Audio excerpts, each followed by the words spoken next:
Hello, I'm Trainwreck, and this is tonight's edition of Trainwreck Annals. It's Annals.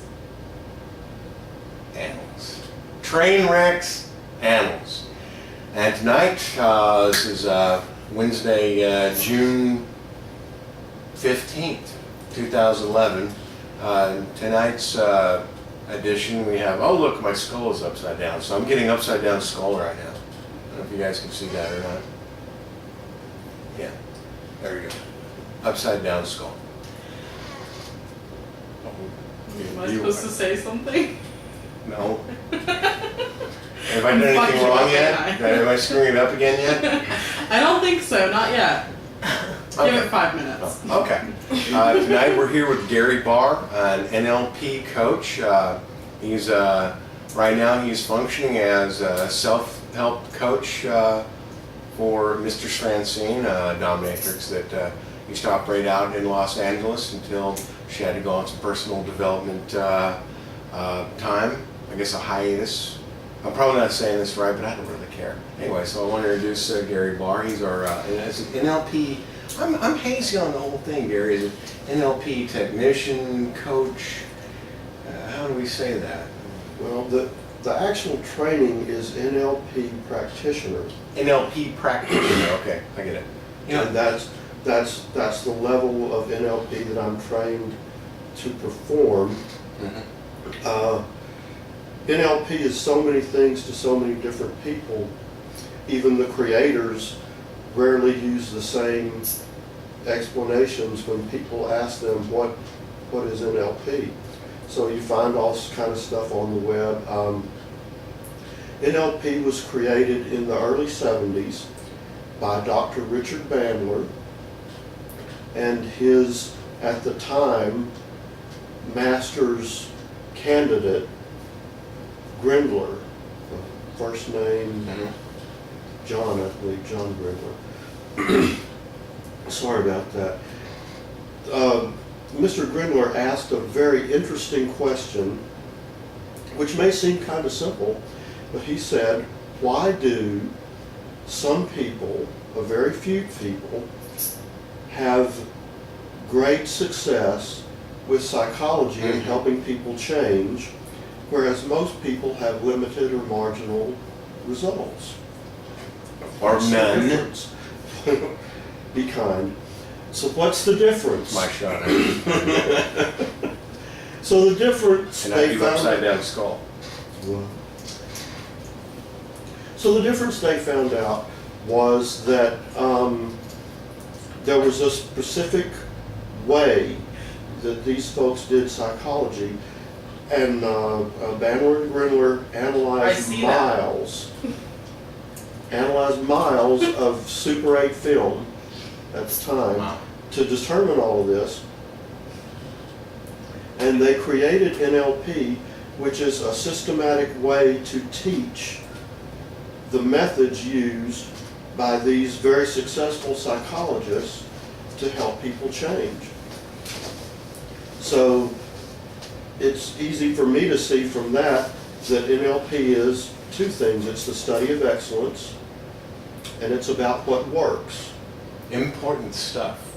Yeah, I from what I understand, and of course I've actually got some experience here, but we're going to pretend I don't for just a minute. What I understand is you guys are also involved in teaching people how to reprogram their own mind or subconscious to get the kind of results out of life that they need. Yeah. So this goes beyond just a practitioner or a therapist, you know, getting you through one day to the next and maybe someday getting you where you're kind of functional, but this is actually something where you're more self-determined and can structure what you want. Is that exactly? Am I reading it right? Yeah, that's the way I do it. You don't have to use the information that way, but when I work with folks, I try to enable them to do their own after a while, and that's what I've been doing with Jessie.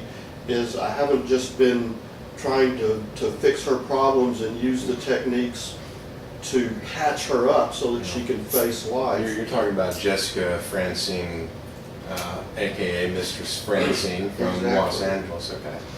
Exactly. Tell me, is there any excitement to know you're actually working to help a somewhat famous dominatrix in Los Angeles put her life back together? I'm excited to help someone who has been through the system and has tried everything that is commonly used to help folks with these kind of problems and has gotten no results. And I'm excited to help a person like that to gain her life back. And as I understand it, women who've been particularly through the kind of sexual and emotional abuse and brainwashing like she has rarely do become fully functional without lots and lots of drugs. And then, well, how functional can you be when every 4 hours you have to take a cocktail of drugs and fill the palm of your hand? Yep. And a lot of people won't even take them. They say it makes them feel pleasant.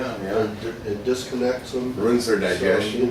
So, besides all the side effects. Oh, yeah. We've been reading about the side effects on TV for some of them. Yeah, it may give you increased tendency to want to commit suicide, but you won't know it. Oh, man, what do we do? Read our own obituary or something? Yeah. Every time I see one of those commercials, I'm saying, "Oh, break me off a pound of that." Oh yeah. Just bring it on back the truck up right here. Thank you. Beep beep beep beep. No. But isn't it the least bit exciting to know? I mean, she used to be in porn, and she's at least been in one B movie and did a couple things for VH1. That's not the least bit exciting that you're working on. She's an dominatrix. She wears those thigh-high boots, and she's a great lady, and I'm really enjoying getting to know her. Upside down skull. Upside down skull. I'm just saying. I'm watching you.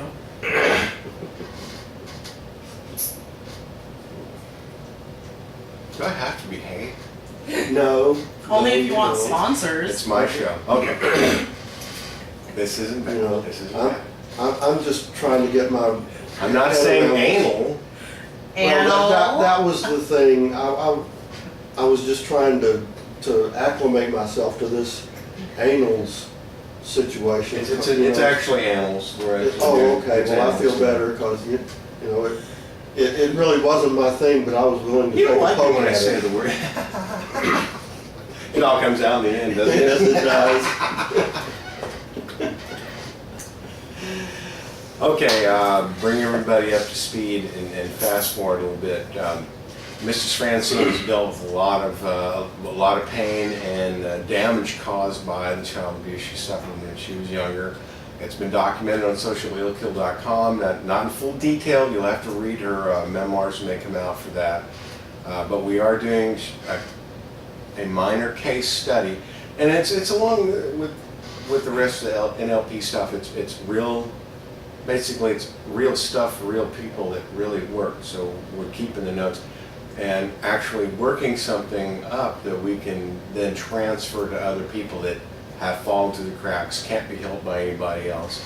And she's chosen to make her notes and study public or be used in any way that will move people forward. So it's been about 6.5 weeks. Mm-hmm. Now, Jessie Francine, she suffered a nervous breakdown in 2008, really in April of 2008. As her career was taking off, she was the spokesmodel for Demeter Amps. She was starting to get stuff from VH1. There was a couple of cable shows that she had auditioned for and was about to get the contracts. She just couldn't manage then to go to any of the meetings, any more of the casting. She had panic attacks just going to the grocery store, just walking downstairs to the street. And she's had, as soon as I can release the name, I'm going to, but she had a well-known psychotherapist in Los Angeles that after 9 months just gave up. No slight on him. I mean, as I understand it, we really don't have the treatment community really educated in not just reprogramming, but this NLP goes further. It reprograms people to program themselves, which I think is very important. So if you want to be a moron, of course you can program yourself to be a moron like me.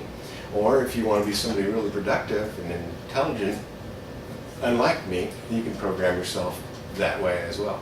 Well, in the past 6.5 weeks, she's gone from having, as I understand it, panic attacks every 5 minutes and not even being aware of it, to having them much less frequency than every 5 minutes, but being aware of them as she stands today. And at one point we witnessed that she got to where she was dangerous to drive a vehicle and had to have her keys taken away. And of course we can't say whether she was ready to drive on the open road again, but the primary reason that she couldn't do that was because her panic attacks were debilitating her enough to make her reaction slow enough. So take us from 6.5 weeks ago when she had her very first group support and her first introduction to NLP to where she currently is now. Wow. Well, not in great detail. It's in the notes, but just kind of hit on the high points. We Understand it's been pretty active. Everything Period. we did. When I met Jessie, she was barely able to help herself. She was disruptive and couldn't function on the job or in social settings. She was very like in and out, not really focused. She was present, and I don't think she ever went into what psychologists call a dissociative state. She did need a lot of help in many ways. She used up your phone battery a few times, didn't she? Yeah, she did. But we've gotten past that, and Jessica Francine now has skills that she is using to manage her own panic attacks, and she has learned the dynamics of how her mind works and how she gets off track so that she can catch herself. Gets off. And he said gets off.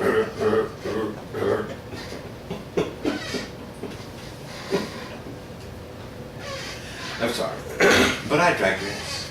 Well, we all do, I think. But I think we're back now. But yeah. That was a non-commercial break. A little cerebral vacation for everybody. That's the Annals' fault. So bottom line, she's getting a lot better. She's getting to the point where she's conscious of what's happening and able to regain control and stay productive. You notice a lot more presence of her on all of her Facebook and Twitter and FetLife and all the different sites that she's on. She's ignoring you all with much greater frequency. She's actually a lot more friendly than he is. And I bought your freaking head off, you know. Please no. Please no. Next he'll be breaking out that Nazi hat. Yeah, I bought your freaking head off and crapped it out as a squealing worm. I bet he would too. Yes. Please go on. And on and on and on and on and on. But you know, we feel like she is becoming more of her old self. She's getting back the Jessica Francine that so many of you knew in LA. And I have a deal with her that we're not going to quit until that Jessica shows up every day, all day long. So if you can help or be a part of that in any way, we do need your support. This kind of thing is not cheap. Not cheap, no.